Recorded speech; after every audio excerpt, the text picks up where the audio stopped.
Gaano na nga ba kayaman si Ann Curtis? Si Ann Curtis ay ipinanganak sa may kayang pamilya. Ngunit siya nga ay nakapagpundar din ng sariling yaman sa pamamagitan ng pagiging sikat na artista.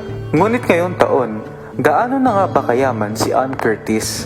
Si Ann Curtis ay ipinanganak sa Australia, kung saan ang kanyang ama ay isang Australian lawyer dito.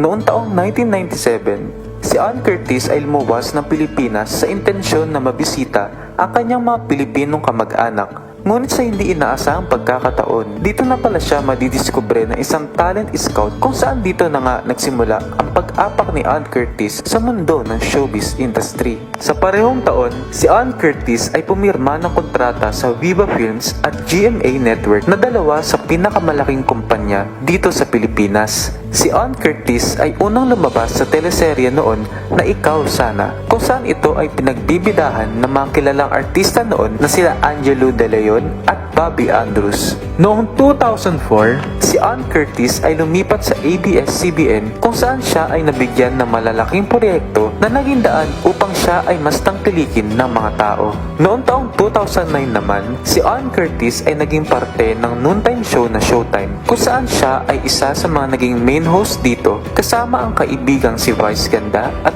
Bong Navarro. Si Ann Curtis din ay gumanap bilang Jezebel noong taong 2014 kung saan ang teleseryeng ito ay naging matagumpay at si Ann Curtis nga ay mas hinangaan pa ng mga tao. Alam mo ba na noong 2017, si Ann Curtis ay nagtayo ng sarili niyang negosyo kasama ang kanyang business partner na si Jackie Yingchan Gutierrez. Ito ang kanyang sariling makeup brand, ang BLK Cosmetics. Sa business na ito, hindi lamang siya tumatayo bilang isang co-founder, ngunit si Ann Curtis ay tumatayo din bilang creative director ng makeup brand na ito. Si Ann Curtis din ay kinukuha sa mga TV commercials ng iba't ibang malalaking kumpanya tulad na lamang ng Shopee, Century Tuna, Pantene, Del Monte at walang iba kung hindi ang Jollibee na isa sa mga matagumpay na fast food restaurants dito sa Pilipinas. Noong 2015 ay pinarenovate ni Ann Curtis ang dating simpleng bahay na tinitirahan niya noong bata pa lamang siya na matatagpuan sa Mandaluyong. Makita na ang bahay na ito ay meron ng magandang disenyo, maganda at malaking kusina at dalawang kaakit-akit na mga kwarto. At alam mo ba na si Ann Curtis ay nakatira din noon sa napakalaking bahay na ito sa loob ng isang subdivision? Ang bahay na ito ay pinagawa niya noon galing sa kanyang kinita sa pag-aartista at makikita ang bahay na ito ay may modern at classic na mga disenyo. Ngunit kalaunan nga ay napagdesisyonan niyang ibenta ito at humanap ng ibang matitirhan.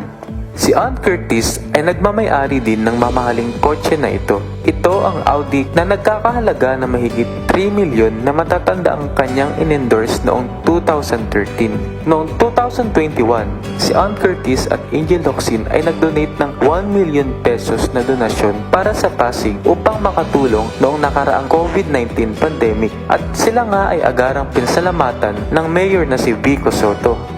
Si Ann Curtis naman ay matagumpay ding nakalikom na mahigit 1 million pesos galing sa kanyang ginawang fundraising kasama ang UNICEF Philippines upang sila ay makatulong sa mga batang naging biktima ng abuso o violence. Ayon sa internet, si Ann Curtis ay may potensyal na net worth na nagkakahalagang $10 million.